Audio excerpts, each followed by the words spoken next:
isang magandang umaga mga kapatid. Latest update dito sa Roxas. Sa Bisaya pa, hapit na gyud. No, so update natin. Ano naman ang mga 1 week tayo. So bumalik tayo, no. So magandang umaga diyan, no, mga kapatid. Ayan, no, so malinis na. So ito yung halaman sa gilid.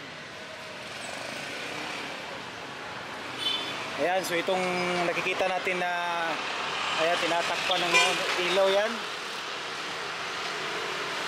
So ito yung upuan. Ayan.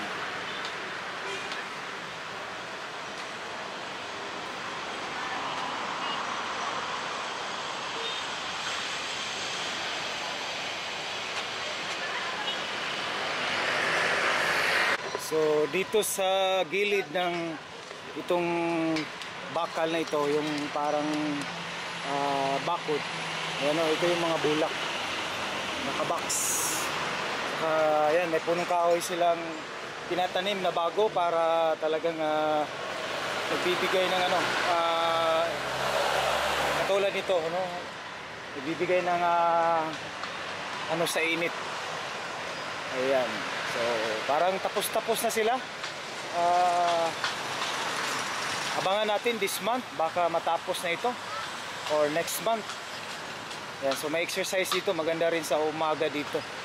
Ayan, may exercise. Kaya yung mga mga puno, ayan, tinatanim. Kaya yung mga bulak sa gilid, ayan. So ito naman yung exercise.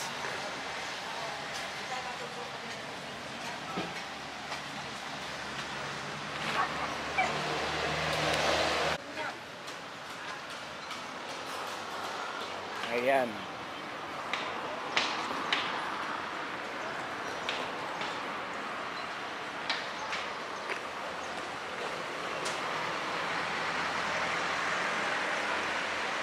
So parang walang na nagtatrabaho ngayon, no?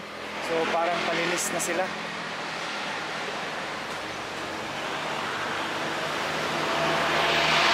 Retouch na lang. So ito na yung upuan. Ayan, so ilaw yan. Ayan, ito yung upuan.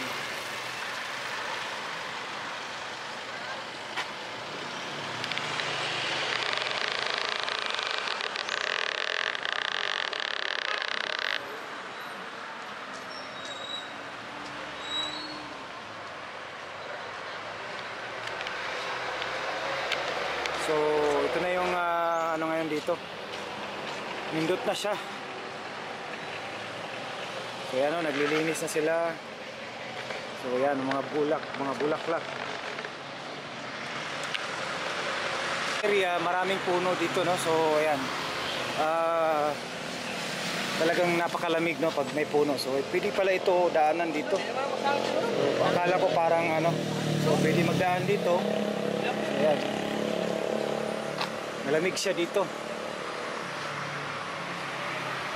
So lilinisan pa nila ito dito. So yan, may mga bulaklak. Ayan. So talagang may magmi-maintain dito sa mga bulaklak. So ito namang tubig, pag natapos yung, sabi ko nga, yung coastal road project dyan,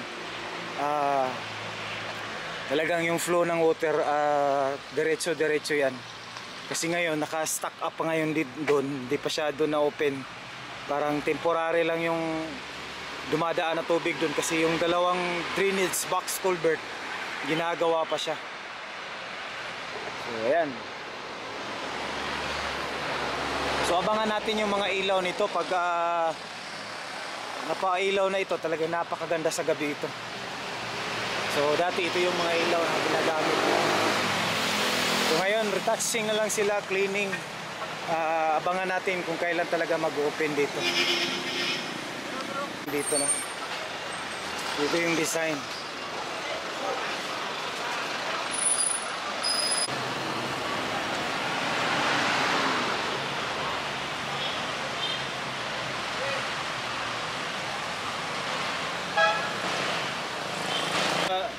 Drainage canal, talagang tatawid dyan, no? Tatagos dun sa ginagawang coastal road. So pag nakaabot na yan dito, so magdudugtong yan dito. So yung Coastal Road Project, dyan o tatawid sila dito sa daan para maidugtong itong kanal ng Rojas Avenue.